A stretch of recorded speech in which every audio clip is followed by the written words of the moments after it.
Бәріне сәлем. Бүгінгі бейнежазба той жайында болады. Негізге Марат Тоқашбаев пен Раушан Қаршалованың «Қазақтың тойы қалай өтіп жүр» деген мақаласының негізінде. Соның ішінде бөлім бар. Тойды сайқымазақтыққа жол бермеу керек. Яғни авторлар бастайды: той әр ұлттың кешегі мен бүгінгі барлық болмысын, мәдениетін, өнерін көрсететін орын. Көп кісілер айтады, тойымызды қалай өткізсек болады. Бұрынғы тойлардың қатарына қазір мерейтойлар мен қуаныш тойлары қосылды. Бұл заманымыздың тыныштығын білдірсе керек. Бала өмірге келгеннен бастап ат жалын тартқаннан кейін тойларды қалай өткізгеніміз дұрыс. Қанша адам шақырылу керек? Балаға жасалынатын тойларға нағашы жұрты, өз жұрты, тума-туыстар қандай көмек көрсете алады? Осы мақалада негізгі айтатыны, яғни той деген ол бірінші, оның ең бастысы мақсаты ол өз қуанышымен бөлісу. Сол қуаныш және ол қуаныш қандай форматта өтеді, кейбіреулері ашық, тым айтады, ысырапқорлық, мақтан сүйгіштікке кетеді деп. Бірақ егер мысалы негізге алсақ, той ол қуанышпен бөлісу десек, жаңағы жақындармен де қуанышты бөлісе болады. Немесе ол міндетті түрде ол үлкен, ашық, жарияланатын мейрам сияқты емес, өзінің ортаңда, немесе мүмкіндігінше өтетін. Осыдан не бәрі 100 жыл бұрын құда түсіп барған кезде айтырылған қызға сырға емес, қызға үкі салған. Яғни болашақ келіннің басының бос еместігін аңғартатын. Қалай бізде өзгерген кейінгі осы той ары қарай дами берген сайын. Ертедегі тойлар көбіне жаз мезгілінде өткізілетін болған. Алыстан келген қонақтарды күту де көп қиындық туғызбайды. Жайлаудың салқын самалында ас ішіліп, яғни қараңыздар, көп қиындық туғызбайды. Егер адам, сіздің шақырып жатқан адамыңыз, ол жұмыстан сұранып, сосын ауыр жолдан келіп жатса, содан кейін оған тиісінше қызмет көрсетілмейтін болса, яғни ол сізге қонаққа келді, тойға келді. Егер сіз оған арнайы бөлме, арнайы өзінің жағдайын істемесеңіз, немесе сондай болмайтын болса, онда ол адамға да ыңғайсыздық, сізге де, сіз өзіңіз білмесеңіз де, сол адам өзі сезілмейді оған өзіне. Яғни той дегеннің аты, ол сырттай аты болғанымен іштей мағынасына, яғни қуанышын бөліскісі, қуанышын келеді сен үшін. Бірақ өзіне ауыртпашылық тудырады. Ондай кезде қажет емес дегенге келдіреді. Жайлаудың салқын самалында ас ішіп, одан соң ойын сауық, көкпар айтысқа көп орын берілген. Яғни ас ішілгеннен кейін арнайы бір жұмыс болған. Айтыста жеңгендерге бір тоғыз, күресте жеңген бас балуанның бәйгесіне түйе ат білген. Яғни бұл дәстүр бойынша. Егер бұл дәстүр бойынша біз той өткізіп жатырмыз, бұл ата-бабаларымыздан келе жатқан болса, онда назар аударайық, қалай өткізген оны. Кей жағдайда иығына шапан шапқан, небір қазық ұлттар ойындар ойнап жегендері. Яғни оның барлығы қазір сақталып бар. Бұл тұрғыда тойды шақыру билетіне көрсетілген уақытында бастап 2-3 сағаттың ішінде аяқтау.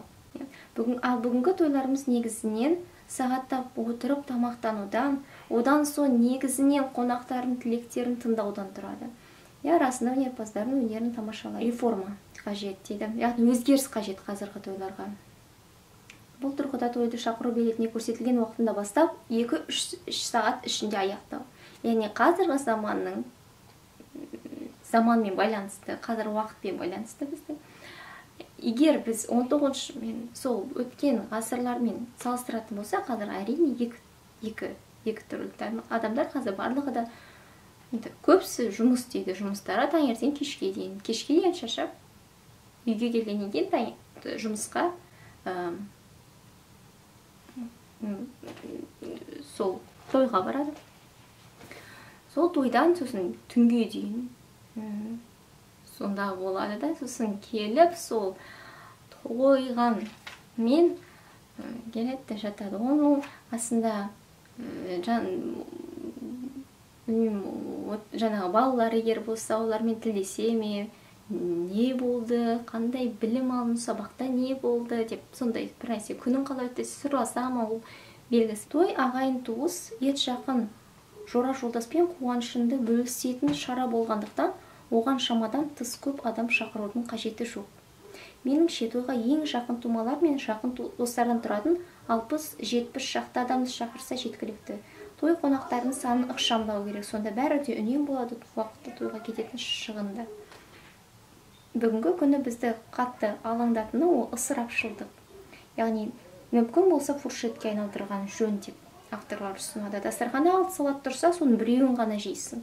Бір адамның асқазанына бір аяқ қана сыяды дейді халқымыз. Бірақ той бұны жасамау деген жол емес, той жасау қажет ақылмен, оймен. Бір құрмамен болса да той жаса делінген хадисте. Сонымен авторлар Марат Тоқашбаев ұсынады қазақ тойының жаңа форматы. Біріншісі, ең алдымен той уақытын қазіргі 5-6 сағаттан 1,5-2 сағатқа қысқарту үшін тойдың креативті, фуршеттік тәсілі ұсынылады. Той тура шақыру билетінде көрсетілген уақытта басталады. Беташардың қысқартылған нұсқасы орындалады, ең жақын 5-6 адам ғана таныстырылады. Үшіншісі, тойда жасы үлкен кейбір адамдарға, құдаларға үлкен қоюға болады, үстел қоюға болады. Жалпы қонақтар түрегеп жүріп, өзі қалаған адаммен сұхбаттасады. Қызық. Төртіншісі, тост болмайды. Оның орнына жас жұбайлар немесе мерейтой иесі сағат тілі бойынша айналып, әр топқа немесе әр үстелге келіп аялап өзінің алғысын арнайды. Ешкімге микрофон берілмейді. Топтағы қонақтар өздерінің ізгі тілегін тікелей білдіріп, сыйлығын ұсынып жатады. Яғни немесе арнайы алдын ала жазып тілекті, немесе біреуден сұрап, оны бейне арқылы көрсетсе де болады. Бұл қысқартады. Әрине шығын жағынан болады, бірақ егер шығынды басқа жағынан беретін болса, ол дастарханға емес, продуктқа, азық-түлікке емес, керек нәрсеге адамды шынымен пайдалап келетін. Яғни той ол сізге жақсы болғанмен ойлану керек, қасындағы басқа адамдарға ол ауыртпашылық тигізбей ме, оларға қалай, оларға ыңғайлы ма. Сосын бізде тағы белең көрініс алады, егер мысалы, ой, мен де кетіп бара жатыр, мен асығыспын, маған үйде менің балаларым күтіп жатыр еден, ертең менде жұмыс таңертең, маған демалу керек. Біз ол адамды не істейміз? Біз жібермейміз. Тамыз, ой, қайтесің? Отыр, не істейміз? Сонда тамақ ішеміз, не істейміз? Сөйлесеміз, бір нәрсе айтамыз. Сонда сөйлескеннің өзінде оның алдында қанша сағат отырды сөйлескені болды ма, болмады ма, қандай мағынада сөйлескені. Ондай кезде адамды түсіне білу керек. Ол саған қонаққа келді, яғни ол кісіні сен құрметтеп көрсететін, ол саған алғыс айтып, үйіне бармақшы, рахмет келгеніңе, осындай, егер оған ұнат, ол жайдан жай кетпес үшін өзінің сыйлығынды беріп жіберіп балалар. Бесіншісі, асабаның қызметі енді тост беру орнына келген қонақтардың абырой атағын таныстыруға, олардың сіңірген еңбегін мәлімдеуге бағытталады. Өте керемет. Қандай нәрсе істеді, қандай еңбегі бар ол адамның, сол туралы айтылады. Тағы да, егер мысалы үйлену тойларында арнайы торт болады, сол кезде тортты беріп жатады ғой. Салт дәстүрді ұсынамыз десеңіздер, да құрт беруге болады, немесе бір ақпен байланысты құртпен ауыз тисе, ірімшік. Той үлкен ақсақалдың бата беруімен және той иелерінің алғыс айтуымен аяқталады.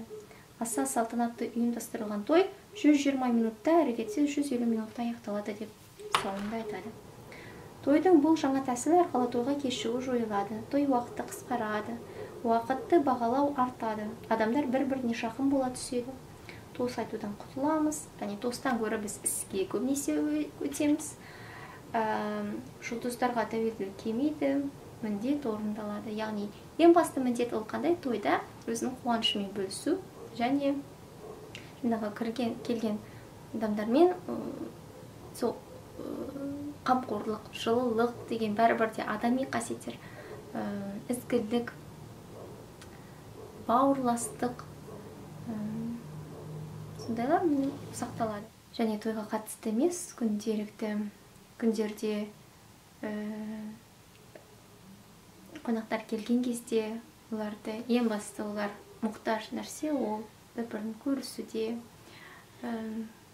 тыңдай білуде, бір-бірін ести білуде, өздерінің жаңалықтарымен, өзінің не айналысып жатқанымен бөлісуде. Әдетте қонақтар келген кезде біз ең басында не істейміз? Бірден сәлем десеміз де амандасамыз, болды отырып қоямыз. Ары қарай ас үйіне кіріп, балалардың неге жұмсаймыз, дүкенге жұмсаймыз, не бар, не алып шығам, оның қалай несін, көңілін аулаймын, не істесем болады деп. Сонымен 1 сағатқа жоғаламыз, оның өзі де уақыт. Ол адам ол күтеді. Немесе үлкен құдалармен сырласу мүмкін. Бір-бірімізді ести алып, бір ой алмасып, бір нәрсе, бір жылулықпен, жақсы көңілмен қайтатын болсақ, демалып қайтатын болсақ, онда ол қонақлық деген, онда оның миссиясы орындалғаны. Бұны бірақ аз уақытта да негізі істеуге болады. Авторларында айтып жатқандай, өзіне деген ыстық ықылас, қолдау мен көмек. Тойға байланысты жасалатын дүниенің барлығы осы өлшемдерге тәуелді болуға тиіс. Ең басты мақсатты біз ұмытпау керек. Және менің көзқарасым бұл тойға байланысты әрине ең бірінші қуанышпен бөлісетін, сондықтан да той жасалады.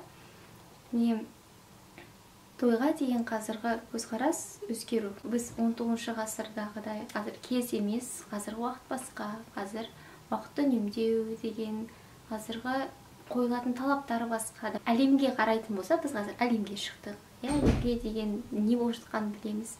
Және ең керегі ол бәрібір қойылатын білім, адамның өсуі, жетілуі, ғылым жолы. Осындай қасиеттер ол әрдайым болады. Мейірімділік, махаббат жолдары. Жаңағы той, егер бұл шеңберде шығатын болса, онда ойлануға жету ол шынымен де керек пе? Және оны сол шеңберден шықпай, өзінің ақылмен, оймен қалай соны сақтаса болады, қалай оны өткізуге болады. Және соңында Марат Тоқашбаев аяқталатын ойы, егер ол салған ізгілік адамгершілік бағдарынан айнымауға тиіс. Той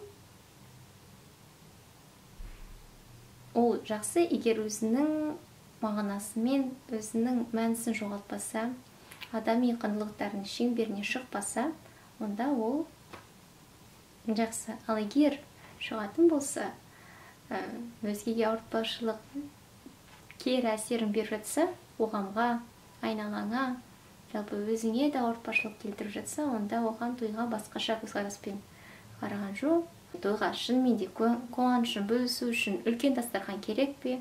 Үлкен сондай оны бәріне жариялау қажет пе? Ол сондай мақтаншақтық дегенге кіріп кетпей ме? Сапқорлыққа кіріп кетпей ме? Өзінің ол қай жағынан пайдалы болады, басқаларына пайдалы бола ма? Қай жағынан тиімсіз болады? Осының барлығында ой сарапқа қарап қарастырсақ, онда жолын қарап анықтайды. Сол дәстүрлерді қазіргі уақытқа сай етіп біз істесек, онда ол біздің озғанымыз, онда ол біздің жетілгеніміз, осы жолда біз білімдердің пайдасы болғаны, осындай оймен бөліспекші едім сіздермен.